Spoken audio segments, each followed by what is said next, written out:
ஆண்டவராகிய இயேசு கிறிஸ்துவின் நாமத்தில் உங்கள் அனைவருக்கும் இன்றைய நாள் ஆசீர்வாதமான நாளாக அமைய வாழ்த்துகிறேன். இன்றைய நாளை ஆண்டவராகிய இயேசு கிறிஸ்துவின் வார்த்தைகளோடு ஆரம்பிப்போம்.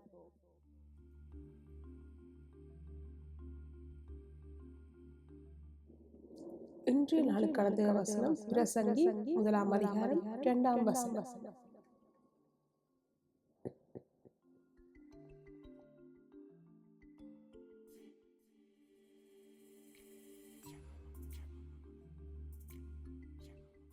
மாயை மாயை எல்லாம் மாயை என்று பிரசங்கி சொல்லுகிறார்.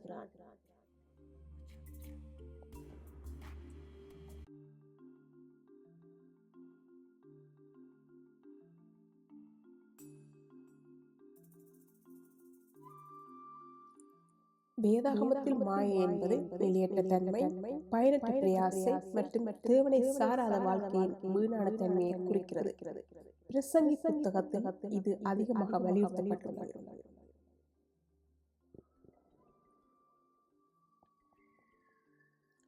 மாயை எல்லாமே பொய் என்று அநேகர் சொல்லுவது. ஒருவேளை சில நேரங்களில் நாமே கூறியிருப்போம், வாழ்வில் எதிர்பாராமல் முகம் கொடுக்கின்ற பிரச்சனைகளை மேற்கொள்ள முடியாமல் அதனால் ஏற்பட்ட தோல்விகளும் அதை தொடர்ந்த விரக்தியுமே தான் இந்த மனநிலைக்கு முக்கிய காரணம் என்றால் மிகையாக.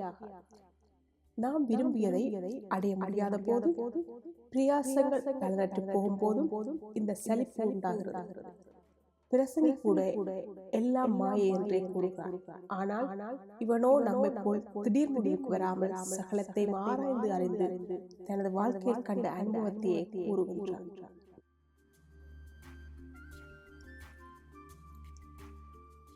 பிரசங்கி தான் தாவீதின் குமாரன் எருசலேமின் ராஜா என்று தன்னை குறித்து குறிப்பிடுகிறார். இது நமக்கு புலப்படுத்துவதென்ன? ஒருவன் ராஜாவாக இருந்தால் தான் விரும்பியதை அடைய அவனுக்கு தடை கிடையாது. ஆகவே விரும்பியதை அடைய முடியாதால், பண கஷ்டத்தால், உயர்ந்த அந்தஸ்தை அடைய முடியாத ஏமாற்றத்தால் உண்டான விரக்தி தான் பிரசங்கியின் விரக்தி என்றோ நினைக்க முடியாது. ஏனெனில் அவர் ராஜா விரும்பியதில் அனுபவித்து சகல இன்பங்களை அடைந்த ஒருவனே இந்த பிரசங்கி. இவன் தான் எல்லாம் மாயை என்கிறான்.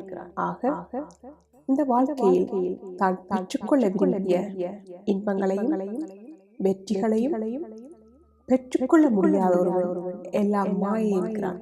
ஆனால் இங்கே எல்லாவற்றையும் அனுபவித்த பிரசங்கி அந்த இன்பமும் மகிழ்ச்சியுமே ஒரு மாயை என்று கூறுகின்றார்.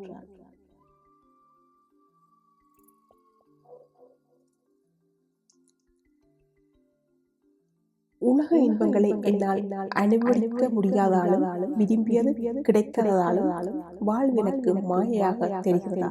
அல்லது இந்த உலக ஆஸ்தி, உலக இன்பம் யாவுமே மாயை என்று காண்போமா?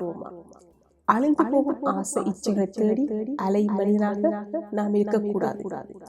இந்த உலக காரியங்கள் இன்று கிடைக்கும், நாளைக்கு அற்று போகும், அடுத்த நாள் வேறொன்று கிடைக்கும். இருப்பதில் திருப்தி கொண்டு வாழ்ந்தால் ஏழ்மை வாழ்வும் இன்பமானதாக இருக்கும். ஆகவே மாயான இந்த உலக ஆசைகளை விட்டு என்றும் அழியாதது சத்தியமானதுமான கர்த்தருடைய வசனத்தை தேடி ஓடுவோமாக. பிரசங்கிய இறுதியில் தேவனுக்கு பயந்து அவர் கற்பனைகளை கைக்கொள்ள தன் பிரசங்க வார்த்தைகளை முடிக்கிறார். அப்பொழுது நிச்சயமாகவே நமது வாழ்வு இன்பமாகவும் திருப்தியாகவும் இருக்கும். அதுவே சிறந்த ஆசீர்வாதமாகும்.